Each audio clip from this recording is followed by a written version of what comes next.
तर अंजली दमानिया यांनी upper police अधीक्षक सचिन पांडकर यांची भेट घेतलेली आहे। मंगेश बोबडे या तरुणाची सावकारी जाचाला कंटाळून आत्महत्या पाहायला मिळते। बोबडे यांच्या आत्महत्या प्रकरणी दमानियांकडून सचिन पांडकर यांची भेट घेण्यात आलेली आहे। ज्या अधिकाऱ्यांनी दिरंगाई केली त्यांची चौकशी झाली पाहिजे अशी मागणी यावेळेला दमानियांनी केली।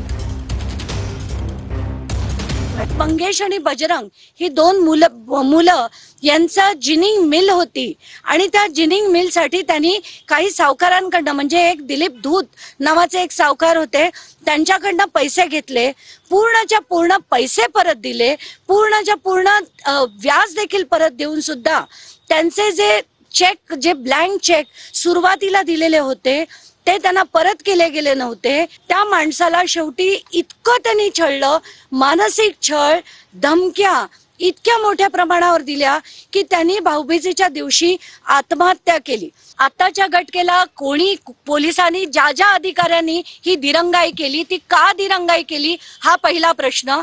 दुसरा म्हणजे सावकार जे होते त्यांची सावकाराची लायसन्स कधीपासूनचे होते हे माहित नाही, ती चेक केली की नाही, डीडीआरनी हे सगळं व्हेरीफाय केली की नाही, असे असंख्य प्रश्न पडतात।